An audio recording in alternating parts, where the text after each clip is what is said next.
प्यारे बच्चों, आपका हमारे YouTube चैनल मेथड पॉइंट में स्वागत है।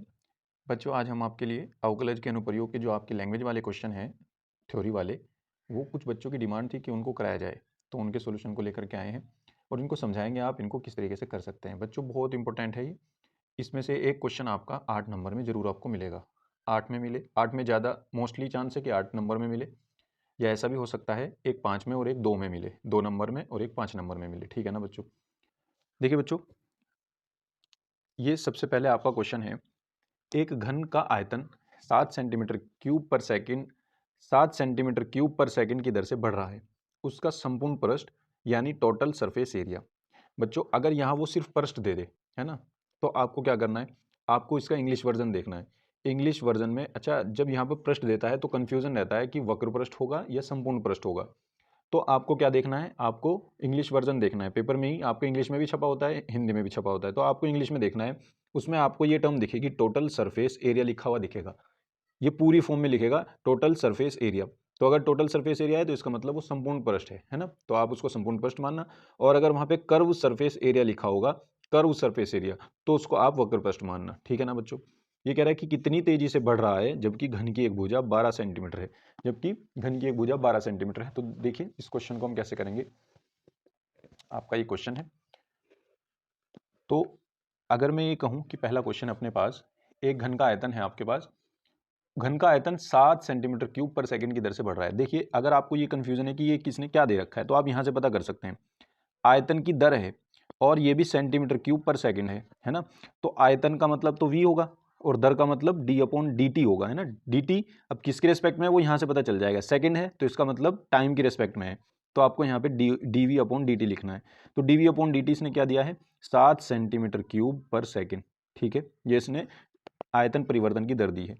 कह रहा है उसका संपूर्ण पृष्ठ यानी टोटल सरफेस एरिया कितनी तेजी से बढ़ रहा है जबकि घन की एक भुजा 12 सेंटीमीटर है।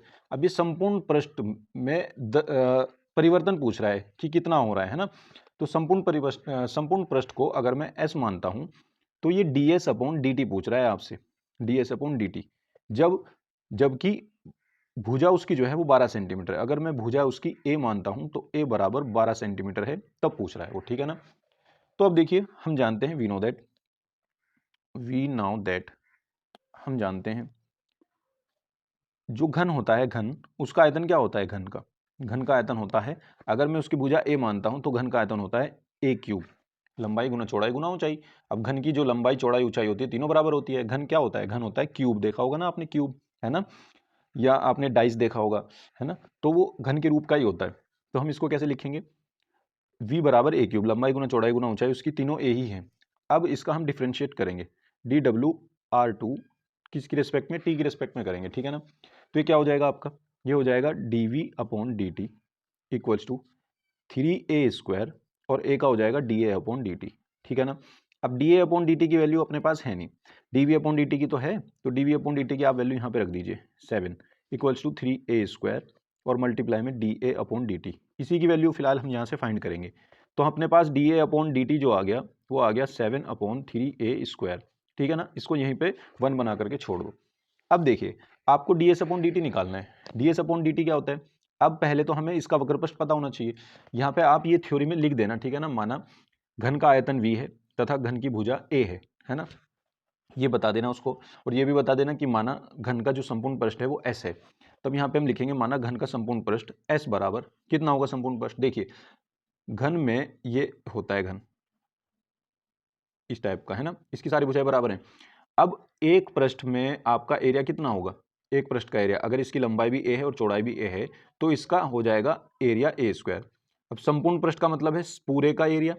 तो कितने फलक हैं, ऐसे ऐसे 6 फलक है इसमें, 1 2 3 और 4 नीचे वाला और 5 ये वाला और 6 वो वाला। तो यानी आपके पास 6 फलक हैं टोटल। तो ये क्या हो जाएगा, इसका संपूर्ण पृष्ठ 6a²। ठीक है ना। अब यहाँ से मुझे इसका डिफ्रेंशिएट करना है इसको DWR2T की रिस्पेक्ट में। ठीक है, तो ये हो जाएगा ds upon D T equals to, ये a आगे आ जाएगा, 6 दूनी हो जाएगा 12, 12a और a का दोबारा फिर करेंगे D A upon D T. ठीक है ना। अब देखिए 12a तो ठीक है, 12a D A upon D T की वैल्यू कितनी निकाली थी, 7/3a²। ये हम यहाँ पे लिख देंगे समीकरण 1 से, समीकरण 1 से। तो ये क्या हो जाएगा, a से 1 कैंसिल आउट हो जाएगा और 3 से 1 गया, 3 चौक 12, 7 चौक 28, 28 अपॉन ए आ जाएगा आपका, है ना, ds अपॉन dt। अब उसने कहा है कि वक्त इसके जो संपूर्ण पृष्ठ में परिवर्तन हमें निकालना है वो तब निकालना है जब a की वैल्यू 12 सेंटीमीटर हो, है ना, a बराबर 12 पर। तो आपको क्या करना है, सिंपल बस ds अपॉन dt में a बराबर 12 लिख देना है, a बराबर 12, तो ये आ जाएगा 28 अपॉन 12, ठीक है ना। अब यहाँ से ये काटेंगे इसको, 4 सत्ते 28, 4 तिया 12, तो ये आपका 7 अपॉन 3 हो जाएगा। क्योंकि ये एक एरिया है तो एरिया की जो क्या होती है, यूनिट जो होती है, इकाई जो होती है एरिया की, यहाँ पे इसने सेंटीमीटर में दे रखा है ना, तो सेंटीमीटर स्क्वायर आ जाएगा। और अपॉन में ये परिवर्तन की दर है, अपॉन में समय भी है, तो समय की क्या हो जाएगी, सेकंड, ठीक है ना। आप इस तरीके से इसको आंसर कर देंगे, ठीक है बच्चों। उम्मीद करता हूँ आपके ये समझ में आया होगा। कुछ बच्चे कह रहे थे कि आप स्क्रीनशॉट के लिए भी थोड़ा टाइम दे दीजिए, तो ले लिए, आप स्क्रीनशॉट ले लीजिए, ठीक है ना। चलिए नेक्स्ट क्वेश्चन देखते हैं। देखिए बच्चों, नेक्स्ट क्वेश्चन हमारा क्या कहता है, नेक्स्ट क्वेश्चन हमारा ये कह रहा है कि हवा के बुलबुले की त्रिज्या 1/2 सेंटीमीटर पर सेकंड की दर से बढ़ रही है ना। तो हम क्या करते हैं, हम यहीं पे ले लेते हैं इसको, सेकंड क्वेश्चन इसका कह रहा है कि हवा के बुलबुले की त्रिज्या 1/2 सेंटीमीटर पर सेकंड की दर से बढ़ रही है। बुलबुला जो होगा वो गोले के टाइप का होगा, है ना, गोले के टाइप का, तो उसकी त्रिज्या लेनी है हमें, कितनी, सेंटीमीटर पर सेकंड 1/2। तो अगर मैं मान के चलूं, उसको लिख देना थ्योरी में, माना गोले की जो त्रिज्या है वो r है, तो ये डी आर अपॉन के इसने क्या दे दिया, डी टी, क्योंकि सेंटीमीटर पर सेकंड है, सेकंड से टी पता चलता है मुझे, तो D R upon D T इसने कितना दिया है, 1/2 सेंटीमीटर पर सेकंड, ठीक है। आगे चलते हैं, बुलबुले का आयतन किस दर से बढ़ रहा है, यानी ये दर पूछ रहा है, डीवी अपॉन डी टी पूछ रहा है, ठीक है ना। जबकि त्रिज्या 1 सेंटीमीटर है, ये कब निकालना है मुझे, जब आर बराबर मेरे पास क्या होगा, आर बराबर मेरे पास 1 सेंटीमीटर होगा, ठीक है ना बच्चों। देखिए मैं जानता हूं, वी नो दैट, हम जानते हैं आयतन क्या होता है इसका, बुलबुले का आयतन, बुलबुले का आयतन होता है v बराबर, बुलबुला मतलब गोला, गोले का आयतन होता है 4/3 पाई आर क्यूब, अगर उसकी त्रिज्या r है तो, ठीक है ना। तो हम यहाँ क्या करेंगे, इसका डिफ्रेंशिएशन करेंगे, dw/r2 t की रिस्पेक्ट में करेंगे, तो ये हो जाएगा dv upon dt equals to 4/3 pi, तो कॉन्स्टेंट है, इसको कॉन्स्टेंट रखेंगे बाहर, आर क्यूब का करेंगे, आर क्यूब का हो जाएगा 3r², और r का दोबारा होगा t की रिस्पेक्ट में dr अपॉन dt, ठीक है ना। तो देखिए ये क्या होगा, 3 से 3 कैंसिल आउट हो जाएगा, ये बचेगा 4 पाई r², D R upon D T की वैल्यू कितनी है, 1/2, तो इसको भी रख देंगे 1/2, 2 से ये कटेगा 2 पाई r², तो ये आ जाएगा 2 पाई r², है ना, D V upon D T. लेकिन उसने कहा है कि जब r बराबर 1 हो तब निकालो आप, तो D V upon D T आप निकाल दीजिए उसको r बराबर 1 सेंटीमीटर पर, तो ये हो जाएगा 2 पाई 1 का स्क्वायर, यानी ये 2 पाई ही आ जाएगा, है ना। क्योंकि आयतन है तो आयतन में सेंटीमीटर क्यूब लगा दो, और अपॉन में समय है, समय को आप सेकंड में लिख दो, सेंटीमीटर क्यूब पर सेकंड, आपका ये आंसर हो जाएगा, ठीक है बच्चों। आसान क्वेश्चन है, पेपर में आए हुए हैं, बहुत इंपॉर्टेंट क्वेश्चन है। देखिए ये 2020 में आया, 2023 में आया हुआ है ना। तो ऐसे ऐसे क्वेश्चन ही आएंगे, ये 2 नंबर में या 5 नंबर में आपके देखने को मिलेंगे। अब तीसरा क्वेश्चन देखते हैं। देखिए तीसरा क्वेश्चन ये कह रहा है कि यदि किसी आयत की लंबाई 3 सेंटीमीटर पर मिनट की दर से घट रही है, यानी उसकी लंबाई घट रही है 3 सेंटीमीटर पर मिनट की दर से, और चौड़ाई 2 सेंटीमीटर पर मिनट की दर से बढ़ रही है, तो x बराबर 10 सेंटीमीटर तथा y बराबर 6 सेंटीमीटर पर आयत के परिमाप में परिवर्तन की दर ज्ञात कीजिए, जहां x बराबर लंबाई है और y बराबर चौड़ाई है। 2023 में आया हुआ क्वेश्चन है। तो बच्चों जब x बराबर लंबाई है और y बराबर चौड़ाई है, तो यानी इसका मतलब ये इसने x में परिवर्तन की दर दी है, x, है ना, और ये इसमें y में परिवर्तन की दर दी है। अच्छा ये x दिया है इसने, यानी उसकी परिवर्तन की दर दी है, तो dx अपॉन dt, क्योंकि नीचे समय है तो t की रिस्पेक्ट में होगा। तो इसने क्या दिया है आपको, 3 सेंटीमीटर पर मिनट जो दिया है इसने, ये आपको देखिए यहाँ पे ये आपका तीसरा क्वेश्चन, ये उसने dx अपॉन dt आपको दे दिया। अच्छा एक बात और ध्यान रखें इसमें, इसने कहा है कि दर घट रही है, घट रही का मतलब ये माइनस में आएगी, ठीक है। तो माइनस में आएगी तो हम माइनस में लगा देंगे, -3 सेंटीमीटर पर मिनट, ठीक है। अगर इनमें से भी कोई भी दर आपकी माइनस में आती है ना, ये माइनस में आती, तो हम उसको कहते हैं कि ये इतने सेंटीमीटर क्यूब पर सेकंड की दर से घट रहा है, आयतन इसका बढ़ नहीं रहा, घट रहा है, पॉजिटिव आ रहा है तो बढ़ रहा है, ठीक है ना। तो dx अपॉन dt उसने -3 सेंटीमीटर पर मिनट दिया है, और चौड़ाई 2 सेंटीमीटर पर मिनट की दर से बढ़ रही है, तो चौड़ाई उसने दी है dy अपॉन dt, कितने मिनट पर मिनट, ये हो गया आपकी 2 सेंटीमीटर, यानी 2 सेंटीमीटर पर मिनट की दर से ये बढ़ रही है, इसलिए हमने पॉजिटिव ले ली, ठीक है। अब ये पूछ रहा है कि उसके परिमाप, आयत के परिमाप में परिवर्तन की दर ज्ञात करनी है। अब देखिए आयत का परिमाप क्या होता है, वी नाउ दैट, हम जानते हैं, वी नाउ दैट आयत का परिमाप बराबर, आयत का परिमाप आयत का परिमाप क्या होता है? आयत का परिमाप होता है s बराबर, हमने इसको s ले लिया, चलो आप p ले लो, पेरीमीटर होता है ना, p ले लेते हैं इसको, डिनोटेशन है तो किसी कुछ भी ले सकते हैं। तो आयत का परिमाप होता है 2 गुना लंबाई प्लस चौड़ाई, है ना, 2 गुना लंबाई प्लस चौड़ाई। अब इसमें परिवर्तन की दर निकालनी है समय के रिस्पेक्ट में, तो इसका समय के रिस्पेक्ट में आप अवकलन कर दीजिए। ये क्या हो जाएगा? ये हो जाएगा dp upon dt equals to, 2 तो कॉन्स्टेंट है बाहर रखो, x का हो जाएगा dx अपॉन dt और y का हो जाएगा dy अपॉन dt, ठीक है ना। अब हम क्या करेंगे, देखिए dx अपॉन dt की जगह वैल्यू रख दो, ये हो जाएगा 2 मल्टीप्लाई बाई माइनस के 3 आ जाएगा इसकी जगह और इसकी जगह 2 आ जाएगा, तो ये कितना हो जाएगा? ये आ जाएगा 2 इंटू -1 और ये आ जाएगा -2। अब dp अपॉन dt -2 आ गया, ये पेरीमीटर है, पेरीमीटर तो आपका सेंटीमीटर में ही होगा और अपॉन दर इसकी, अपॉन में t है ना, तो अपॉन में आ जाएगा मिनट, क्योंकि इसने सारी मिनट में ही दे रखी थी तो इसलिए मिनट आ गया। अब माइनस में आया है, इसका मतलब 2 सेंटीमीटर पर मिनट की दर से इसका परिमाप जो है वो घट रहा है। अच्छा बच्चों, इसमें ये देखिए आप, इसने जो ये डाटा दिया था ये एक्स्ट्रा में दिया था सिर्फ कंफ्यूज करने के लिए, ठीक है ना, तो इसकी जरूरत तो हमें पड़ी नहीं इसमें, ठीक है ना, तो इसकी जरूरत ना भी पड़ो कोई दिक्कत नहीं, हमारा आंसर आ चुका है। अब हम उसको कहेंगे कि आयत का परिमाप, आयत का परिमाप, इसको ऐसे मत लिखना आयत का परिमाप -2 सेंटीमीटर पर मिनट की दर से घट रहा है, ये सिर्फ घटना और बढ़ना बताता है, यहाँ पे प्लस है तो बढ़ना बताएगा, माइनस है तो घटना बताएगा। दर यही है आपकी 2 सेंटीमीटर पर मिनट, आयत का परिमाप 2 सेंटीमीटर पर मिनट की दर से घट रहा है, ठीक है ना, से घट रहा है, ठीक है बच्चों, ये आप इसमें लिख देना, ठीक है। ये आपका थर्ड क्वेश्चन कंप्लीट हो गया। चलिए नेक्स्ट क्वेश्चन देखते हैं। नेक्स्ट क्वेश्चन आपका क्या है, फोर्थ क्वेश्चन। ये कह रहा है कि किस अंतराल में f of x x square minus 4x plus 6 वर्धमान है। देखिए बहुत आसान क्वेश्चन है, इसको हम कर लेंगे। अब मैं तो ये कहता हूँ, वैसे तो ये पेपर में भी आया हुआ है आई थिंक, लेकिन आप इसकी जगह मैं एक क्वेश्चन आपको कराता हूँ, आप वो कर लीजिए, ठीक है। देखिए फोर्थ की जगह और करके आप ये कर लीजिए, ये तो आप कर ही लोगे जब मैं फोर्थ आपको करा दूंगा, अगर आप पहले से जानते तो वैसे भी कर लेंगे, तो बहुत आसान है। मैं आपको इसकी जगह एक क्वेश्चन इसी टाइप का करा देता हूँ, ठीक है ना। आपके पास एक फंक्शन है f of x equals to 3/10 x4 minus 4/5 x cube minus 3x square plus 36/5x plus 11। ये आपका एक फंक्शन है और उसने ये पूछा है कि किस अंतराल में ये वर्धमान होगा, किस अंतराल में ह्रासमान होगा, ठीक है ना। तो आपको अंतराल बताना है कि किस अंतराल में वर्धमान होगा, किस अंतराल में ह्रासमान होगा, ठीक है। अब इस क्वेश्चन को हम करेंगे बच्चों, जब मैं ये करा दूंगा क्वेश्चन तो आप ये इजीली कर पाओगे, ठीक है। ये तो वैसे भी कर ही लोगे आप, इसलिए मैं ये अच्छा सा क्वेश्चन करा रहा हूँ आपको। अच्छा सा क्या है, ये भी ठीक है, बस इसमें एक हल्की सी थोड़ी सी बीच में ऐसी जगह आती है जहां पर बच्चे अक्सर अटकते हैं, ठीक है ना। तो देखिए हम इसको करते हैं क्वेश्चन को। सबसे पहले हम क्या करेंगे, एफ डैश एक्स फाइंड करेंगे।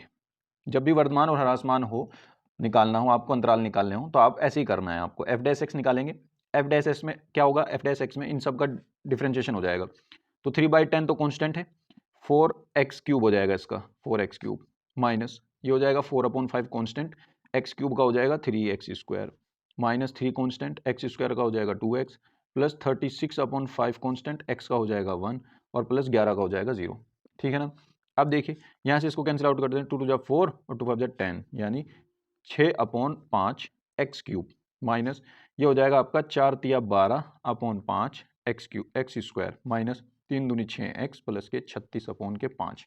ये आपका एफ डैश एक्स आया है। इस एफ डैश एक्स को मैं ऐसे भी तो लिख सकता हूँ, F dash X equals to, इसमें से 6/5 कॉमन ले लूँ मैं, क्योंकि 6 सब में से कॉमन आ जाएगा, ठीक है, और 5 भी सब में से कॉमन आ जाएगा, बस इसके अपॉन में ही तो नहीं है। तो हम क्या करते हैं, इसमें ऊपर नीचे 5 से मल्टीप्लाई कर लो, ये ऊपर क्या हो जाएगा, ऊपर 5 आ जाएगा, नीचे भी 5 आ जाएगा, नीचे वाला 5 मैंने बाहर ले लिया, ऊपर वाला 5 यहीं लिख देंगे।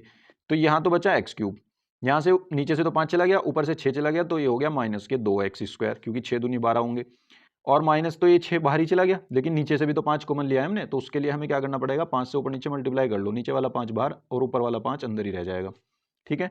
और प्लस में यहाँ से 5 बाहर चला गया और ऊपर वाला 6, 36 में से 6 चला गया, तो ये बचा 6 आपका, 6 चंग 36 हो जाएंगे, ठीक है। आपका ये हो गया एफ डैश एक्स। अब आपको इसके फैक्टर करने हैं, यहाँ मेन बात यहाँ पर अटकती है, इसके फैक्टर बच्चों पे नहीं हो पाते, कुछ बच्चों पे नहीं हो पाते, ठीक है ना, अक्सर बच्चे यहाँ पर अटक जाते हैं। तो इसको हमें करना है कि इसके फैक्टर कैसे करेंगे। अब हमारे पास अगर क्वाड्रेटिक होती यानी द्विघात समीकरण होती, उसको तो हम आसानी से उसके फैक्टर कर लेते, लेकिन ये क्यूबिक में है, यानी एक्स की हाईएस्ट पावर 3 है, हाईएस्ट पावर 3 है, तो इसका करना थोड़ा सा एक अलग मेथड से होता है, ठीक है। इसको हम कैसे करेंगे, 10वीं में सिखाया जाता है ये। सबसे पहले आप x की कोई ऐसी वैल्यू ढूंढो जो इसमें रखने पर इसको 0 बना दे, है ना। तो देखो आप अगर x बराबर 1, x बराबर 1 इसमें रख दोगे तो सब जीरो हो जाएगा। 1 रखा, यहाँ पे 1, यहाँ पे 1, तो ये -5 -2 -7 हो गए, और ये 1 6 के साथ 7 हो गया, यानी +7 और -7 जीरो हो गया ना। तो यानी x बराबर 1 इसका एक शून्यक है। शून्यक वो होता है जो x की वैल्यू रखने पर उस इक्वेशन को जीरो बना दे। तो x बराबर 1 इसका एक शून्यक है ना। अब इस 1 को अगर मैं इधर ले आऊं तो यहां से ये बना x-1। तो ये जो x-1 है ना बच्चों, ये इस इक्वेशन का एक गुणनखंड हो जाएगा, एक गुणनखंड यानी फैक्टर। और फैक्टर वो होता है जो उस इक्वेशन को पूरी पूरी डिवाइड कर दे, है ना। तो हम क्या करेंगे, इस इक्वेशन को इससे डिवाइड कर देंगे। डिवाइड करने का तरीका आपको आता ही होगा, ये वाला, बल्कि आप रफली उसको करके दिखा भी देना साइड में पेज पे ही। -5x और प्लस में 6, यहाँ पे x-1 से आपको इसको डिवाइड करना है। तो देखो आपको x क्यूब लाना है, तो x में x² की मल्टीप्लाई करके x क्यूब आ जाएगा। x² की 1 में भी करनी पड़ेगी अब, -x²। अब जब घटाते हैं डिवाइड में तो ये साइन चेंज हो जाएगा, ये घटेगा, जीरो हो गया, और ये घटेगा तो ये प्लस हो जाएगा, और -2 में से एक गया, माइनस के x² बचेगा, और बाकी जो 2 हैं उनको एज इट इज लिख लो, 5x + 6, ठीक है। अब यहाँ से क्या होगा देखिए, यहाँ से आपको -x² लाना है और आपके पास x है, तो इस x में किसकी मल्टीप्लाई कर दें कि माइनस के x² आए, तो माइनस के x की कर देंगे तो माइनस के x² आ जाएगा, माइनस x की x में करेंगे -x² आएगा, फिर -x की -1 में भी करनी पड़ेगी तो +x आएगा। अब यहाँ से ये पॉजिटिव हो जाएगा, निगेटिव हो जाएगा, कट जाएगा, तो -5x और -x, माइनस के 6x हो गया और प्लस के 6। अब आपको ये लाना है, माइनस के 6x लाना है और x है, तो माइनस के 6 से मल्टीप्लाई कर दो, माइनस के 6x हो जाएगा, माइनस के 6 की -1 में करेंगे तो प्लस के 6 भी हो जाएगा, और जब घटाएंगे तो ये प्लस ये माइनस पूरा पूरा कट करके ये आपका क्या हो जाएगा, 0 आ जाएगा। यानी इस फैक्टर ने इस इक्वेशन को पूरा पूरा डिवाइड कर दिया। यानी अगर आप इसकी गुना इसमें करोगे तब ये आएगा। देखो इस तरीके से देखो आप इसको, 2 का पहाड़ा अगर मैं 3 में चलाऊं तो 2 तिया 6 चलेगा और कट जाएगा, यानी इसकी और इसकी मल्टीप्लाई करके ये आएगा 6 अंदर वाला, है ना। तो यानी इसकी जगह हम ये लिख सकते हैं x-1 इंटू x² - x - 6। तो हम इस f' को ऐसे लिख सकते हैं, इस f' को हम ऐसे लिख सकते हैं 6/5 x-1 multiply by x² - x - 6, ठीक है। इस वाले फैक्टर को हमने ऐसे लिख लिया, इसकी गुना इसमें करके, यानी x-1 इंटू x² - x - 6। अब थोड़ा एक फैक्टर मिला हमें, अब ये क्वाड्रेटिक भी मिल गई, इसको अलग से फैक्टराइज कर लेंगे हम, आता ही हमारे फैक्टराइज करना, जैसा कि बचपन में सीखा हमने, है ना, बचपन से करते आ रहे हैं। 6 एकम 6, यानी 6 कैसे फैक्टर जो माइनस करके बनाए, तो क्या होगा x² - 3x + 2x - 6, तो यहाँ से क्या होगा x common, x - 3 + 2 common, x - 3, x - 3 common और x + 2, है ना, ये फैक्टर इसके हो गए। तो ये फैक्टर भी हम यहाँ पे लिख सकते हैं, तो ये हो जाएगा आपका f' बराबर 6/5, और ये आ जाएगा x-1 ये वाला, और इसके 2 आ गए ये वाले x - 3 और x + 2, ठीक है बच्चों।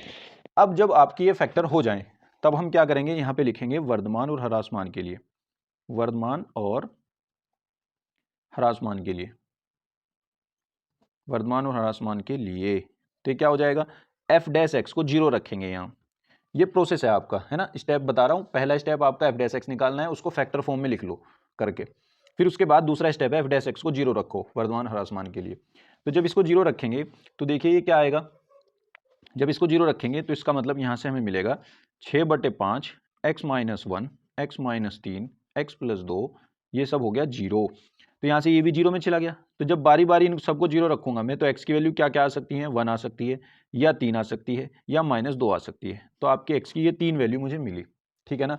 अब 3 वैल्यू में आपको क्या करना है, देखिए यहाँ से अब यहाँ आ जाइए इधर, आपको एक नंबर लाइन खींचनी है, ठीक है।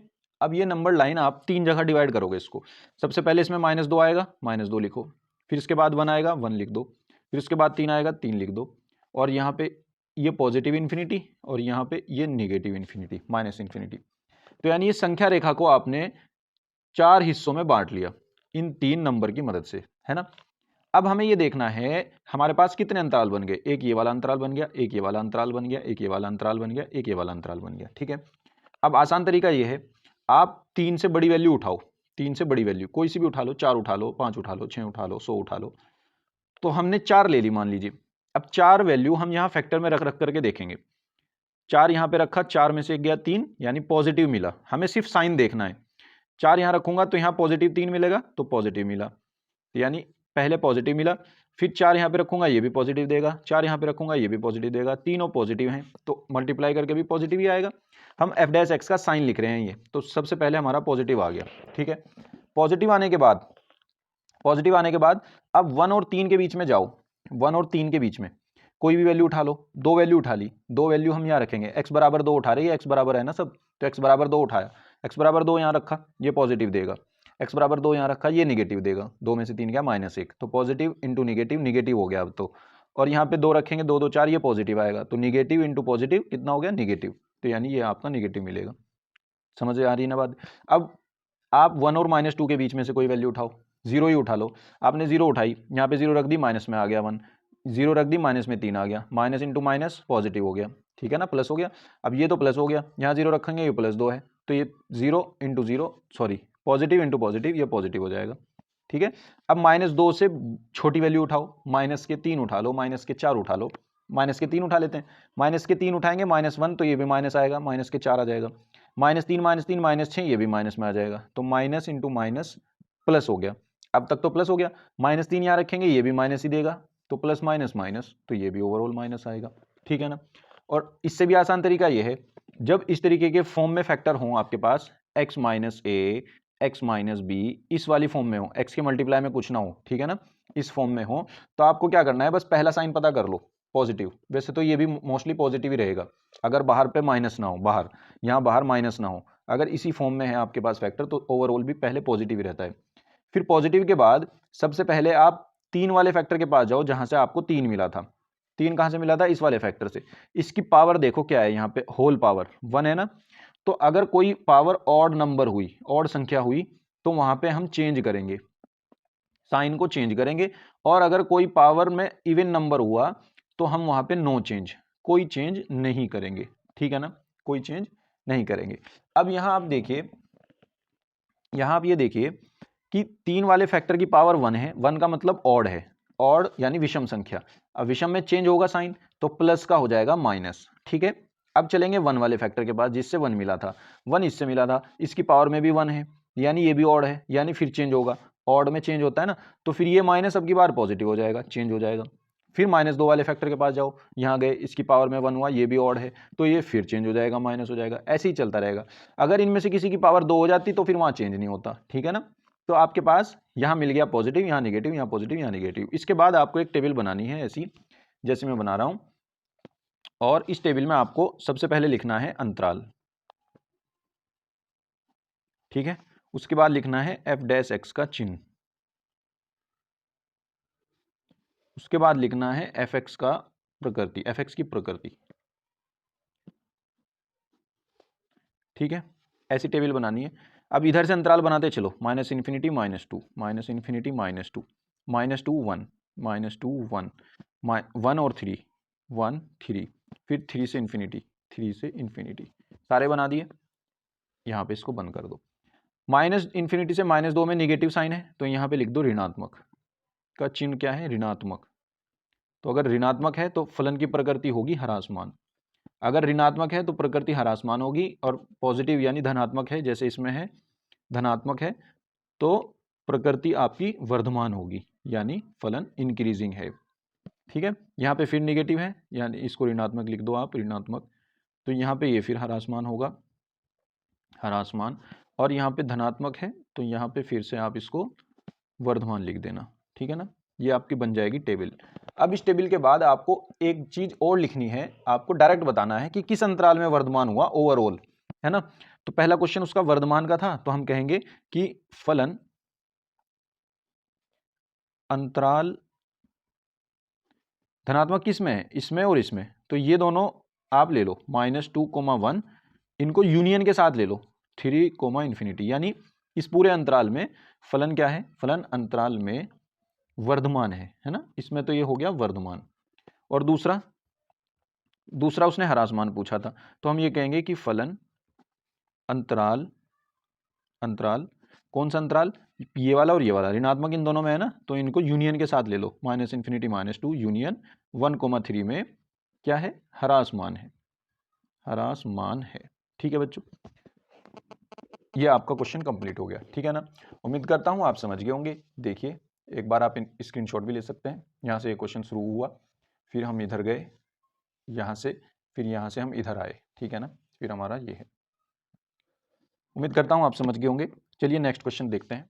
नेक्स्ट क्वेश्चन हमारा ये है, सिद्ध कीजिए कि एक शंकु के अंतर्गत महत्तम वक्रपृष्ठ वाले, अब यहाँ तो वक्रपृष्ठ दे रखा है, कर्व सरफेस एरिया वाले लंबवर्तीय बेलन की त्रिज्या शंकु की त्रिज्या की आधी होती है। मोस्ट इंपॉर्टेंट क्वेश्चन है, 19 में आया हुआ है, 22 में आया हुआ है, 23 में आया हुआ है, 24 में आया हुआ है, ठीक है ना।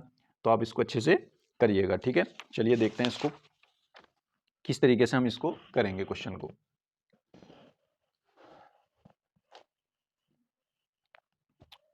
कौन सा है आपका ये 5वां क्वेश्चन, आंसर नंबर 5।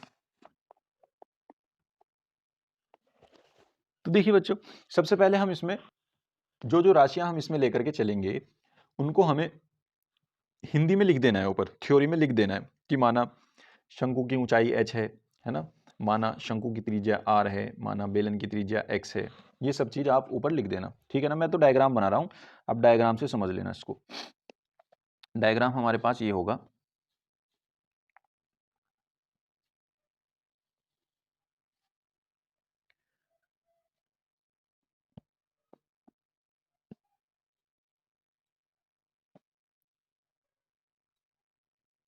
ये तो शंकु है। अब इस शंकु में हमें बनाना है मैक्सिमम, यानी बड़े से बड़ा, बड़े से बड़ा हमें इसमें बेलन बनाना है, ठीक है ना। तो ये आपका हो जाएगा बेलन, यहां से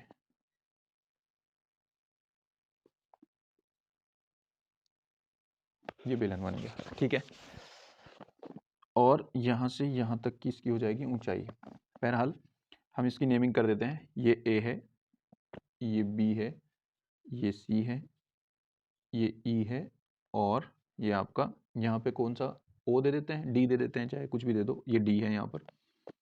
और बस इसको, शंकु की ऊंचाई को तो मान लेते हैं हम एच, शंकु की ऊंचाई को, और जो ये त्रिज्या है शंकु की, इसको हम मान लेते हैं स्मॉल आर, ठीक है ना। और जो बेलन की त्रिज्या है ये वाली, इसको मान लेते हैं हम एक्स, बेलन की त्रिज्या यहाँ से यहाँ तक, ठीक है। लिखने की जगह इसमें है नहीं, इस वजह से मैंने ऊपर लिख दी, ठीक है ना। इनको आपको थ्योरी में लिखना है ऊपर। अब सबसे पहले हम क्या करेंगे, हम लेकर के चलेंगे इसका, देखिए हम ये दो ट्रायंगल लेकर के चलते हैं यहाँ से, इसको भी मैं पूरा कर देता हूँ यहाँ से यहाँ तक। आपके पास दो ट्रायंगल है, मैं दोबारा यहाँ पे ये बना रहा हूँ पूरा ट्रायंगल, जिससे आपको थोड़ा सा क्लियर हो जाए। एक तो है यहाँ पे ए, और एक ये यहाँ पे भी बन रहा है, यहाँ पे जो है ना ये ई है, यहाँ से ये ई है, ये सी है, और ये डी है, ठीक है। और ये बीच में इसको एफ कह देते हैं, ये बीच में ये एफ है यहाँ, ठीक है। अब ये जो है आपकी यहाँ से यहाँ तक, ये तो है एक्स, सिर्फ इतनी, और पूरी यहाँ से यहाँ तक है ये आर, ठीक है। और ये है पूरी आपकी एच, ठीक है। अब देखिए, अब ये जो दो ट्रायंगल हैं, एक तो बड़े वाला और एक छोटे वाला, इनको हम समरूप प्रूफ कर सकते हैं, बिल्कुल कर सकते हैं। अब मैं यहाँ पे लिखूंगा in triangle A D C and triangle E F C, एक तो बड़े वाला एक छोटे वाला। ये 9वीं क्लास में और 10वीं क्लास में है बेटा, समरूपता है ना, समरूप प्रूफ करते हैं, उसके इसकी जरूरत पड़ती है हमें इसमें।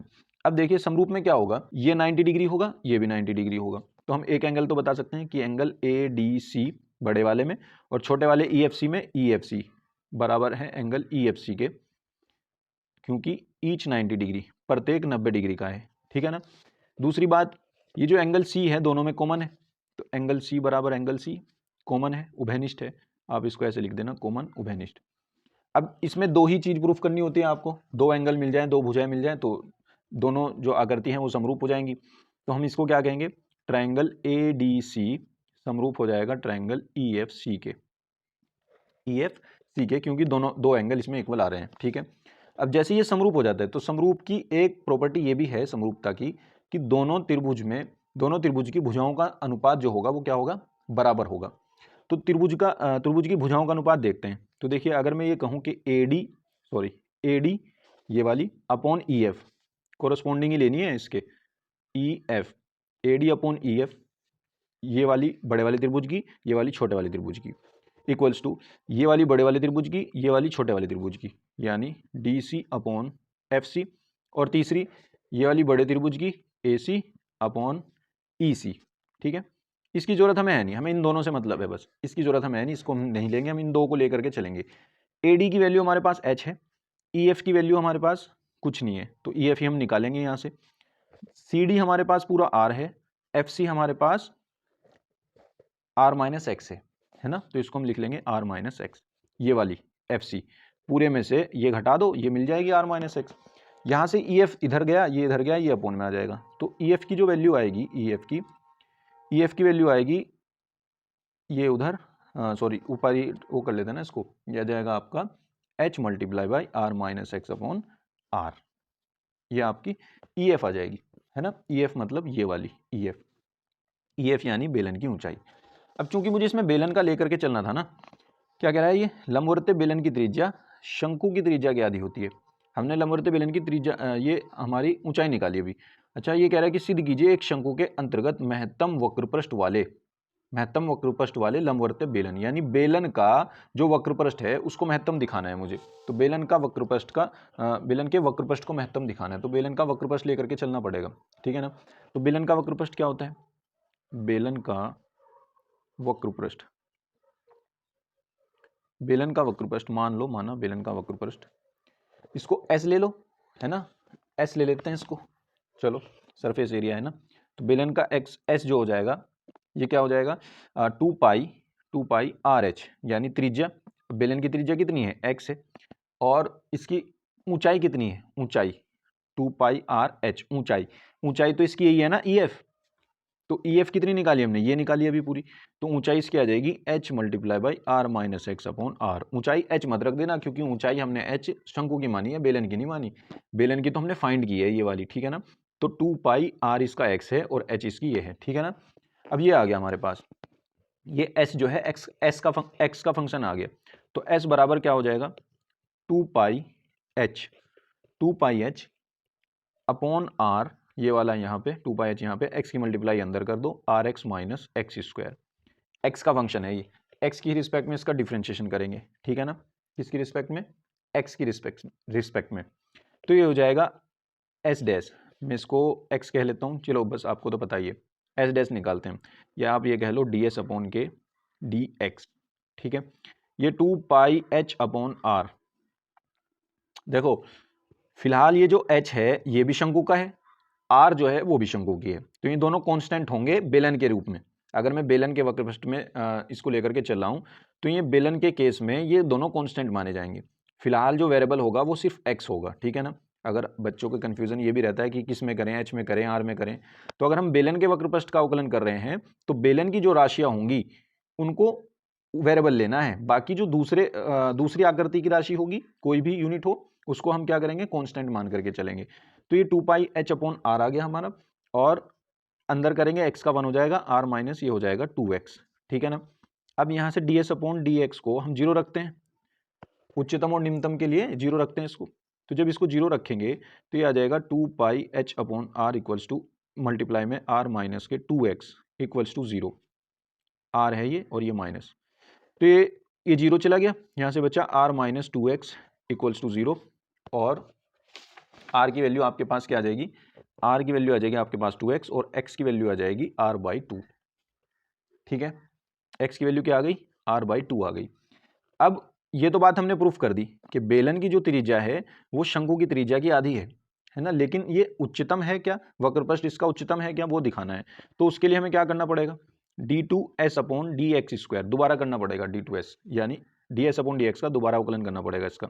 ये तो कांस्टेंट है, बाहर रहेगा, 2 पाई H R, ये तो बाहर रहेगा, R का 0, इसका x का 1, तो -2 आ गया, माइनस में ये हो जाएगा माइनस के 4 पाई H अपॉन R, इसमें x की कोई टर्म बची नहीं, हम x बराबर R बाई 2 पे देखते, लेकिन x तो इसमें बचा ही नहीं, तो ये तो वैसे भी निगेटिव आ गया, चाहे इस पे देख लो चाहे बगैर इसके देख लो, है ना, ये तो हमेशा निगेटिव रहेगा x की प्रत्येक वैल्यू के लिए, क्योंकि इसमें x है ही नहीं। तो इसका मतलब हो गया आपका जो वक्रपृष्ठ होगा, जब ये ऋणात्मक आता है इसका मतलब वक्रपृष्ठ हमारा उच्चतम होगा, अगर ये धनात्मक आ जाता है इसका मतलब वक्रपृष्ठ हमारा निम्नतम होगा, ठीक है ना। तो यहाँ पे लिखेंगे अतः महत्तम वक्रपृष्ठ वाले महत्तम वक्र पृष्ठ वाले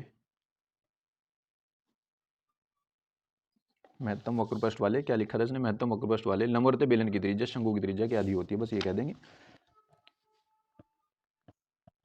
लंबवतीय बेलन की त्रिज्या शंकु की त्रिज्या की आधी होती है। ये आपका हो गया प्रूफ। ठीक है बच्चों, उम्मीद करता हूं आप समझ गए होंगे। आसान ही क्वेश्चन था, बस थोड़ा सा आपको सही से करना है, ठीक है ना। अब मैं यहाँ से स्क्रीनशॉट कैसे दिखाऊं आपको, ये मैं दिखा नहीं पाने का। एक काम करते हैं, मैं इसके सॉल्यूशन की पीडीएफ बना करके टेलीग्राम चैनल पे डाल दूंगा। आप टेलीग्राम चैनल को डिस्क्रिप्शन में जा करके या मेरे चैनल की जो बायो है उसमें जा करके वहाँ से टेलीग्राम की लिंक ले सकते हैं। वैसे तो डिस्क्रिप्शन में मिल जाएगी आपको। टेलीग्राम चैनल पे जाना और वहाँ से आप पीडीएफ ले लेना, ज्वाइन करना या ना करना वो आपकी मर्जी है, ठीक है ना। चलिए आगे चलते हैं। देखिए छठा क्वेश्चन क्या कहता है। छठा क्वेश्चन कह रहा है कि सिद्ध कीजिए कि दिए गए वर्त के अंतर्गत सभी आयतों में वर्ग का क्षेत्रफल अधिकतम होता है। वर्ग का क्षेत्रफल अधिकतम होता है, ये हमें दिखाना है। तो ये छठा क्वेश्चन आपका यहाँ से शुरू करते हैं हम। सिक्स्थ क्वेश्चन, ये तो पांचवा था उधर, ये आंसर 6 हो गया, ठीक है ना। अब दिए गए वर्त के अंतर्गत सभी आयतों में, यानी वर्त बनाना है आपको, दिए गए वर्त के अंतर्गत सभी आयतों में, यानी आप इसके अंदर एक आयत बनाओ और जब वो आयत आप बना लोगे आपको ये प्रूफ करना है कि ये आयत ही वर्ग है। और सबसे बड़ी बनाई आपने, क्या आयत का जो क्षेत्रफल हम निकालेंगे वो अधिकतम आएगा और ये वर्ग बनेगा, ठीक है ना। अब देखिए हम क्या करते हैं, हम इस वर्त की त्रिज्या r मान लेते हैं, ठीक है ना। इस वर्त की त्रिज्या हमने r मान ली, इसको बता देना, माना वर्त की त्रिज्या r है, तो r ये है और r ये है, ठीक है ना। इसकी नेमिंग भी कर दीजिए, ये a b और c d कह दो इसको, यहाँ पे o कह दो अगर कहना चाहते हो तो, अदरवाइज ये थीटा मान लो। आप इसको बता देना, माना वर्त की त्रिज्या r है, माना वर्त की त्रिज्या बराबर r, और जो एंगल है एंगल ये बी सी डी, इसको भी थीटा मान लो, ठीक है ना। क्योंकि इसने और कोई राशि दी नहीं और हम और किसी से कर भी नहीं पाने, है ना, तो इसी से करेंगे, ठीक है ना। तो बी सी डी थीटा मान लिया हमने। अब ये थीटा की तरह हम क्या करेंगे, इसकी लंबाई और इसकी चौड़ाई दोनों फाइंड करेंगे। जैसी लंबाई चौड़ाई फाइंड करेंगे वैसे ही फिर हम उसका एरिया बना लेंगे, क्षेत्रफल लंबाई गुना चौड़ाई होता है ना, तो हमें इसकी लंबाई चाहिएगी और चौड़ाई भी चाहिएगी, ठीक है। तो अब देखिए अगर मुझे ये निकालना हो तो इन ट्राइंगल, इस ट्राइंगल में चलो बीसीडी में, इन ट्राइंगल बीसीडी में अगर मैं ये लगाऊं कि साइन थीटा क्या होता है, लंब बटे कर्ण, तो ये हो जाएगा आपका साइन थीटा इक्वल्स टू आपका होता है लंब बटे कर्ण। लंब क्या है आपका ये बीडी, कर्ण क्या है आपका ये बीसी, है ना। अब देखिए साइन थीटा इक्वल्स टू, ये आपका क्या आएगा, sine theta equals to BD आपकी क्या है, सॉरी बीडी तो निकालनी है हमें, तो बीडी को तो जू का तू रहने दो।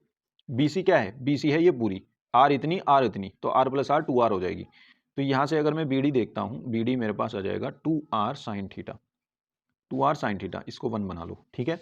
अब दूसरी बात देखते हैं, इसी ट्राइंगल में अगर मैं कोस थीटा लगा दूं तो कोस थीटा क्या होगा, आधार बटे कर्ण, आधार है सी डी, कर्ण है बी सी, तो हम लगाएंगे कोस थीटा इक्वल्स टू, और कोस थीटा इक्वल्स टू आधार बटे कर्ण, यानी आधार है सी डी, कर्ण है अपना बी सी, तो आधार बटे कर्ण हो गया। यहाँ से सी डी की वैल्यू कितनी है, सी डी को तो निकालना है, बी सी कितनी है, बी सी वही अपनी 2r है, तो यहाँ से सी डी की वैल्यू जो आएगी वो क्या आएगी, 2r की मल्टीप्लाई कोस थीटा में हो जाएगी, 2r कोस थीटा, ठीक है ना। ये इक्वेशन बन जाएगी आपकी सेकंड। अब इन दोनों इक्वेशन से आपको क्या करना है, इन दोनों इक्वेशन से आपको इसका एरिया बनाना है, इसका आयत का क्षेत्रफल।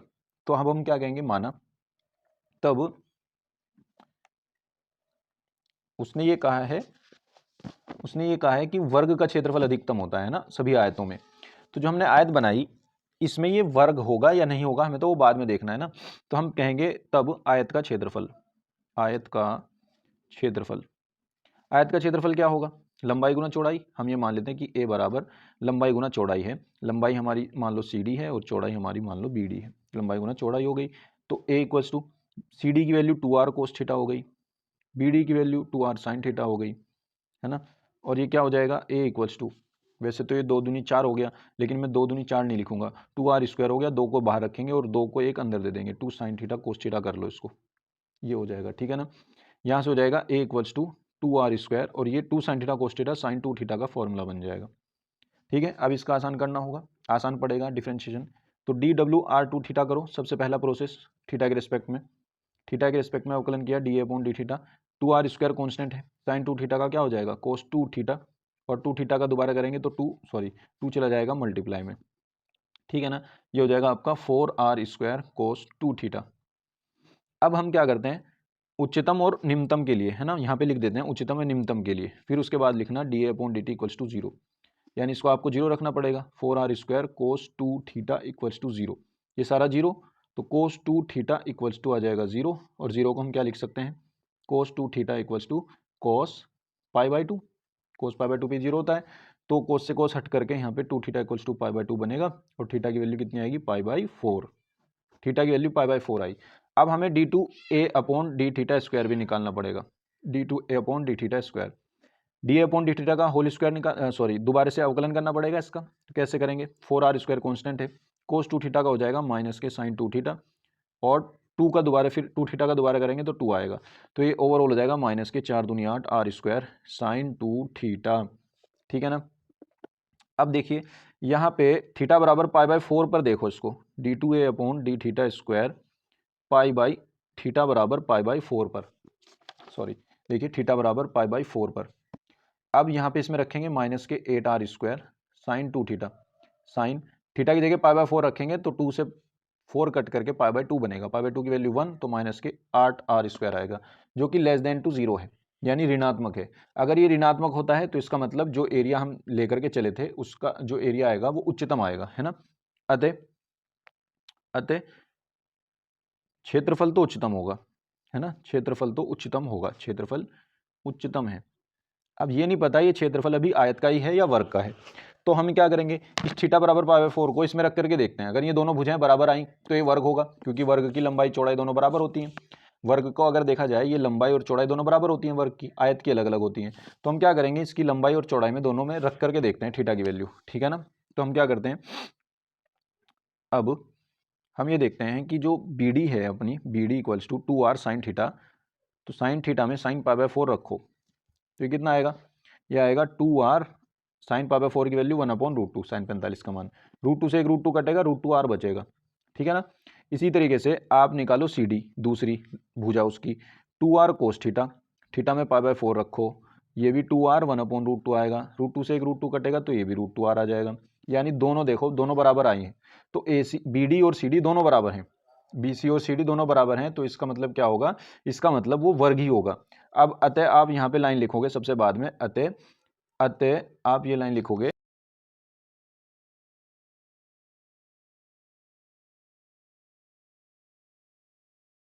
होती है, ठीक है ना बच्चों। उम्मीद करता हूँ आप समझ गए होंगे, पीडीएफ में इसकी आपको डाल देता हूँ, ठीक है ना, वहाँ से आप इसको ले लेना। चलिए नेक्स्ट क्वेश्चन देखते हैं क्या कहता है।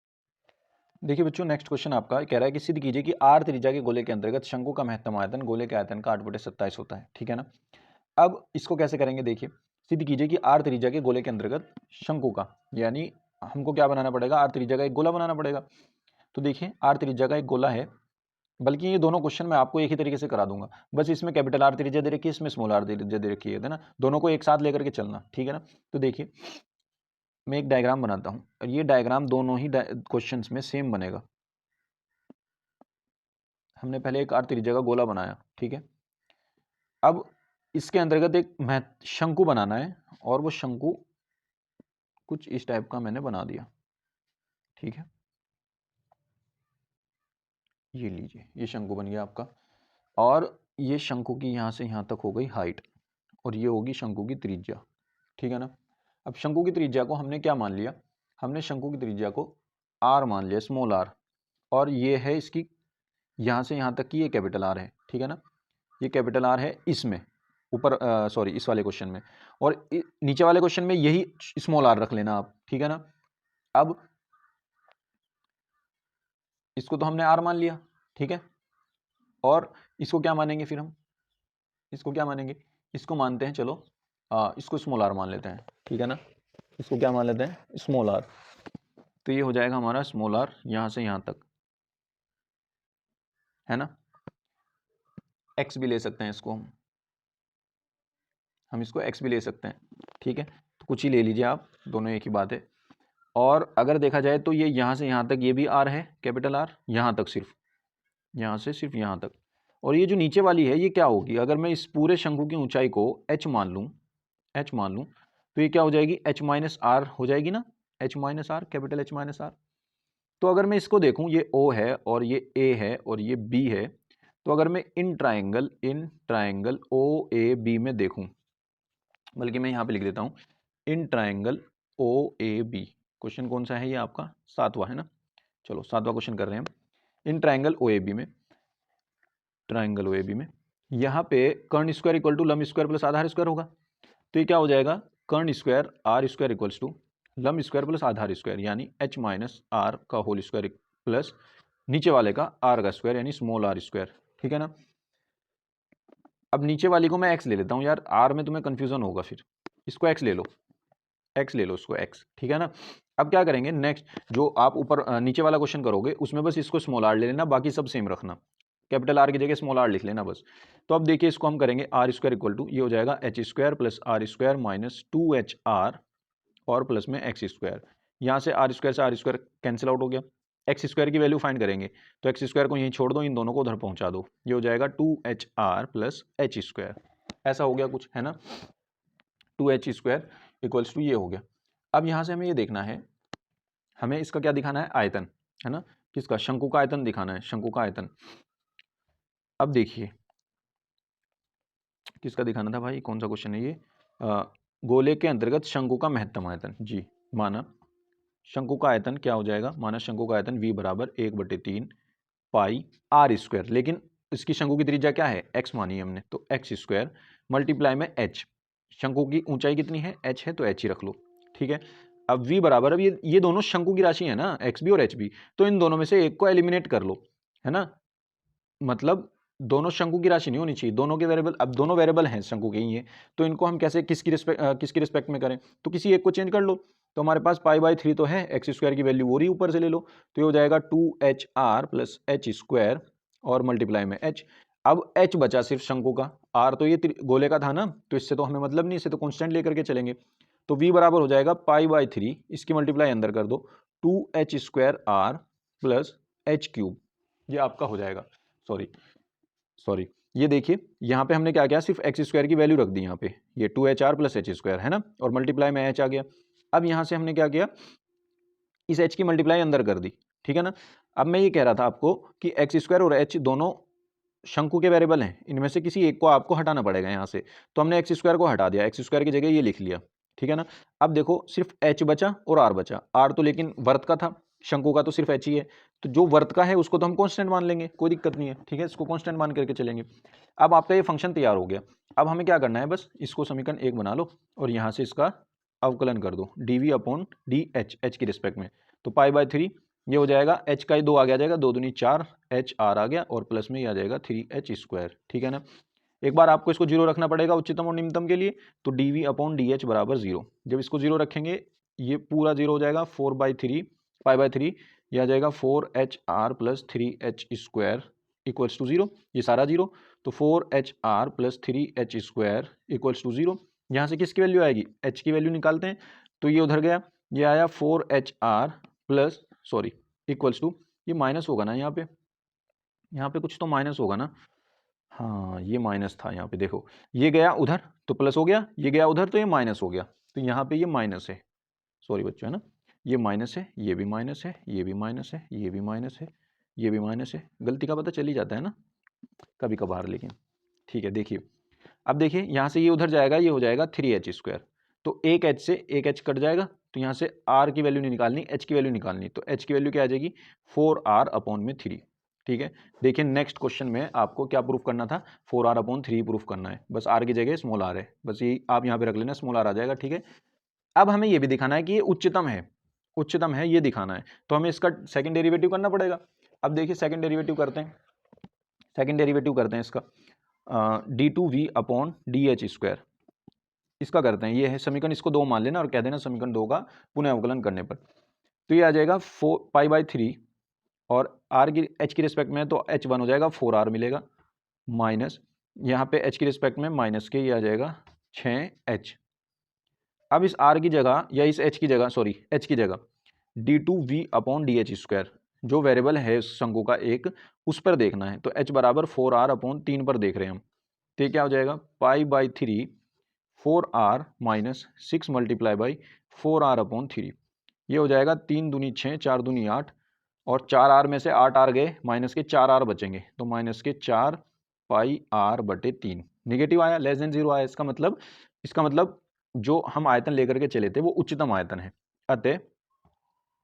अतः शंकु का आयतन उच्चतम होगा, शंकु का आयतन उच्चतम है, ठीक है ना। अब ये वाला जब क्वेश्चन करोगे आप, नीचे वाला 8वां, ये तो यहीं पे कंप्लीट हो जाएगा, यहीं पे कंप्लीट हो गया। उसने कहा था शंकु का आयतन महत्तम दिखाना है, तो शंकु का आयतन हमने महत्तम भी दिखा दिया, है ना। आयतन ये कहा था त्रिज्या के गोले के अंतर्गत उच्चतम लंबवर्ती शंकु की ऊंचाई ये थी, है ना, उच्चतम आयतन था इसका शंकु का, तो ये तो हमने दिखा दिया, शंकु का आयतन उच्चतम भी हो गया। और h बराबर 4r/3 भी दिखा दिया हमने कि h बराबर 4r/3 है, ठीक है ना। तो ये आपका 8वां क्वेश्चन तो यहीं पे कंप्लीट हो जाएगा। लेकिन आपको जो 7वां क्वेश्चन है इसमें ये प्रूफ करना है कि जो शंकु का आयतन है वो गोले के आयतन का 8/27 है। तो आप समीकरण 1 उठाओ, समीकरण 1 से, यहाँ से समीकरण 1 से, तो समीकरण 1 से अब हम लिखेंगे समीकरण 1 से। समीकरण 1 में हमें क्या करना है, h की जगह 4r/3 रख देना है, ठीक है ना, h की जगह 4r/3 रख देना है। तो हम क्या करेंगे, हम ये रख देंगे v बराबर π/3 4h की जगह 4r/3, तो ये आ जाएगा 4r/3, ये इसकी जगह रख दिया, और मल्टीप्लाई में r माइनस 3 इंटू ये 4r/3 का क्या हो जाएगा, होल स्क्वायर हो जाएगा, सॉरी क्यूब हो जाएगा, क्यूब, अरे हम यहाँ पे रखना था 1 में, तो ये 2 हो जाएगा यहाँ पे, और ये स्क्वायर हो जाएगा, और ये r हो जाएगा माइनस ये h का क्यूब हो जाएगा, बस ये आ गया, ठीक है। अब इसको सॉल्व करेंगे, v बराबर π/3, 4 का स्क्वायर 16, 16 दूनी 32, 32, 3 का स्क्वायर 9, 9, और r स्क्वायर और एक r ये, तो r क्यूब, माइनस 4 का क्यूब हो जाएगा 64, 64/3 का क्यूब हो जाएगा 27, और ये हो जाएगा r क्यूब, ठीक है। इसका एलसीएम भी ले सकते हैं, π/3 देखिए यहाँ से एलसीएम भी ले सकते हैं इसका।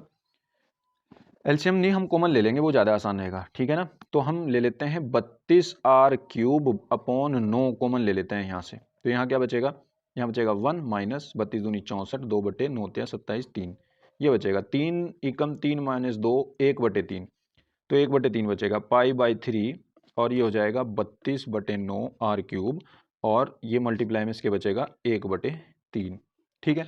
अब हमें क्या करना है, हमें ये दिखाना है कि 8/27 होता है गोले का आयतन। अब देखो गोले का आयतन, पहले तो 8/27 निकालो, इसमें से 32, 8 चौक 32 होता है ना, तो 8 मैंने यहाँ लिख लिया, 4 मैंने यहाँ लिख लिया, मल्टीप्लाई में ही, और 9 या 27 मैंने यहाँ पे लिख लिया, ठीक है ना। 8/27 तो ये आ गया बाहर, यहाँ का 4 ये रहा, ठीक है, πr² ये रहा, πr², πr क्यूब होगा ये, हाँ क्यूब, πr क्यूब ये रहा, और 9 या 27 तो बाहर चला गया था, एक 3 बच रहा था, तो 4/3 πr क्यूब। अब ये गोले का आयतन नहीं होता क्या, ये शंकु का आयतन इधर, तो देखिए क्या आ गया हमारे पास, शंकु का आयतन बराबर 8/27 मल्टीप्लाई बाई गोले का आयतन, ठीक है ना। ये आपका हो गया कंप्लीट, प्रूफ कर दिया हमने, ठीक है, ये आपका हो गया प्रूफ, ठीक है। शंकु का आयतन उच्चतम भी आ गया, और हमारा शंकु का आयतन बराबर 8/27 गोले का आयतन भी आ गया, ठीक है ना। पीडीएफ में टेलीग्राम ग्रुप में डाल दूंगा, आप उसको वहां से देख लेना, ठीक है ना। चलिए नेक्स्ट क्वेश्चन देखते हैं। देखिए बच्चों, नेक्स्ट क्वेश्चन हमारे पास क्या है, नेक्स्ट क्वेश्चन, अब 8वां मैं कराऊंगा नहीं, क्योंकि मैंने इसी में करा दिया, आपको बता दिया, सेम इसी तरीके से होगा 8वां भी यहाँ तक, ठीक है ना। तो 8वां आप इसी से कर लेना, 8वां सेम एज 7, यहाँ पे मैं लिख देता हूँ 8वां सेम एज 7, ठीक है ना। यहाँ से ऐसे कर लेना इसको। अब चलते हैं 9th क्वेश्चन की तरफ। 9वां क्वेश्चन देखिए क्या कहता है, सिद्ध कीजिए कि दिए हुए संपूर्ण पृष्ठ यानी टोटल सरफेस एरिया और महत्तम आयतन वाले लंबवर्त शंकु का अर्धशीर्ष कोण साइन इनवर्स 1/3 होता है। तो आपको ये दिखाना है, तो देखिए शंकु लेके चलना है बस आपको इसमें, तो हमने ये शंकु ले लिया, मान लीजिए ये शंकु है आपका, और पूरा बना देते हैं, ये शंकु है। अब हमने इसकी ऊंचाई शंकु की मान ली h, शंकु की ऊंचाई h है, तिर्यक ऊंचाई l है। अब इसने कहा है लंबवत शंकु का अर्धशीर्ष कोण, तो लंबवत शंकु का अर्धशीर्ष कोण हम क्या मान लेंगे, थीटा मान लेंगे, ठीक है ना। इसका हमने अर्धशीर्ष कोण थीटा मान लिया, और इसको हम क्या मानते हैं, इसकी त्रिज्या हमने r मान ली। ये सब चीज़ आपको हिंदी में लिख देनी है। माना शंकु की ऊंचाई h है, शंकु की त्रिज्या ऊंचाई l है, तथा शंकु की त्रिज्या जो है वो r है, या ऐसे लिख लो, माना r त्रिज्या के शंकु की ऊंचाई h है तथा त्रिज्या ऊंचाई l है तथा अर्धशीर्ष कोण थीटा है। उसके बाद आप यहाँ से क्वेश्चन शुरू कीजिएगा। तब शंकु का संपूर्ण पृष्ठ दे रखा है ना, उसने दिया है, यहाँ पे लिखो दिया है, शंकु का संपूर्ण पृष्ठ, शंकु का संपूर्ण पृष्ठ क्या होगा, देखिए शंकु का संपूर्ण पृष्ठ आपका ये हो जाएगा, शंकु का संपूर्ण पृष्ठ आपका हो जाएगा एस बराबर, एस मान लेते हैं इसको, ठीक है ना, surface area pi R L plus pi R square, ठीक है ना, pi R L plus pi R square. Pi R L तो इसका कर्व सरफेस एरिया हो गया, वक्र पृष्ठ जो इसका चारों तरफ का है, और जो ये नीचे का गोला होता है ये भी तो इसमें एरिया में आ गया ना, सब जब सारा काउंट करूंगा तो ये भी करूंगा, तो इसका ये क्या हो जाएगा, ये इसका पाई आर स्क्वायर हो जाएगा, गोले का क्षेत्रफल आया ना, वृत्त का क्षेत्रफल, तो pi R L plus pi R square इसका संपूर्ण पृष्ठ हो जाएगा। अब यहां से हमें क्या करना है, एक रिलेशन अगर मैं इस वाले ट्राइंगल में देखता हूं, इसको मैं नाम दे देता हूं, ये ए है और ये बी है और ये सी है, तो in triangle A B C में अगर मैं देखता हूं तो मेरे पास कर्ण का स्क्वायर इक्वल्स टू लंब का स्क्वायर प्लस आधार का स्क्वायर है ना, ये चीज़ तो है ना। तो हम क्या करते हैं, एल की वैल्यू यहाँ से रख लेते हैं under root H square plus R square यहाँ पे, तो एस इक्वल्स टू क्या आ गया, pi R under root H square plus R square और प्लस पाई आर स्क्वायर। यहाँ से हम एच की वैल्यू फाइंड करेंगे, किसकी वैल्यू, एच की वैल्यू फाइंड करेंगे। तो सबसे पहले हम क्या करेंगे, पाई आर कॉमन लेके अपॉन में पहुंचा दो, तो S upon pi R equals to, यहाँ से पाई आर चला गया, बचा H square plus R square, यहाँ से पाई आर चला गया, यहाँ सिर्फ आर बचा, आर भी उधर पहुँचा दो, ये हो गया S upon pi R minus R equals to under root H square plus R square. यहाँ से ये इसको 1 बना लो, इसकी हमें जरूरत पड़ेगी बाद में, ठीक है ना। अब हम चलते हैं आगे, ये दोनों तरफ का स्क्वायर करेंगे तो ये आ जाएगा S upon pi R minus R का होल स्क्वायर और इक्वल्स टू आ जाएगा H square plus R square, ठीक है, ये हमने रख लिया। अब यहाँ से आर स्क्वायर इधर चला जाएगा माइनस में, इसका फॉर्मूला ओपन कर देंगे, S square upon pi square R square plus B square minus 2ab 2s upon pi R into R equals to H square plus R square, तो आर से R cut गया, R square से R square cancel out हो गया, यहाँ से H square की value ये आ गई, तो यहाँ से एच स्क्वायर इक्वल्स टू आ गया आपके पास S square upon pi square R square minus 2s upon pi, और जब हम इसका स्क्वायर इधर पहुँचाएंगे तो आ जाएगा H equals to under root S square upon pi square R square minus 2s upon pi. Sorry बच्चों, सॉरी, ये दिखता नहीं यार मुझे, मैं चलो कोई बात नहीं, सॉरी। देखिए यहाँ से हमने क्या किया, एच स्क्वायर इक्वल टू यहाँ पे ये आ गया S square upon pi R square pi square R square और माइनस 2s अपॉन पाई। अब यहाँ से हमने इसका रूट इधर इस स्क्वायर रूट में पहुँचा दिया, ठीक है ना, स्क्वायर को स्क्वायर रूट में पहुँचा दिया, दोनों तरफ का स्क्वायर कर दिया, स्क्वायर रूट कर दिया। अब एच की वैल्यू हमारे पास आ गई। अब हम लेकर के चलते हैं आयतन, है ना, वी नो दैट हम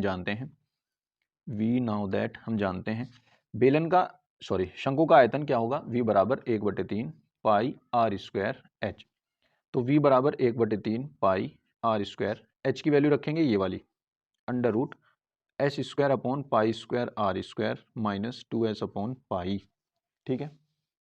अरे फिर से चला गया, ये आ जाएगा आपका S square minus pi square R square minus के 2s अपॉन पाई, सिर्फ एच की वैल्यू रखी भाई, ये यहाँ से समीकरण 2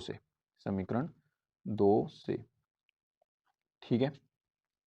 अब देखिए यहाँ से क्या होगा,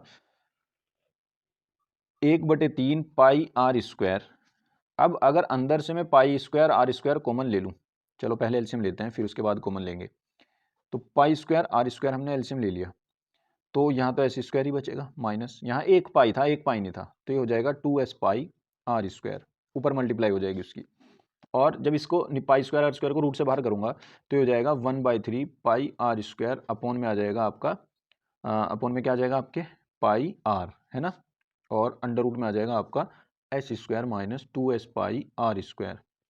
अब एक पाई से एक पाई खत्म, एक आर से एक आर खत्म, ये v चल रहा है अभी सिर्फ 1/3, ये आ जाएगा या इसको हम 1/3 आर कह लो और अंडर रूट में आ जाएगा S square minus 2s pi R square.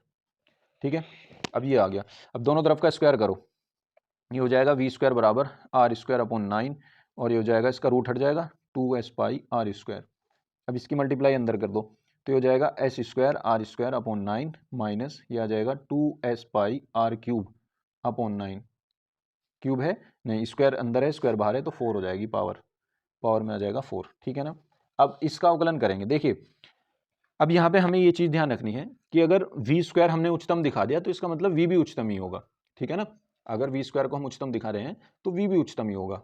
तो हम क्या करेंगे, हम यहाँ पे लिख देंगे वी स्क्वायर, यदि वी स्क्वायर उच्चतम है तो वी भी उच्चतम है,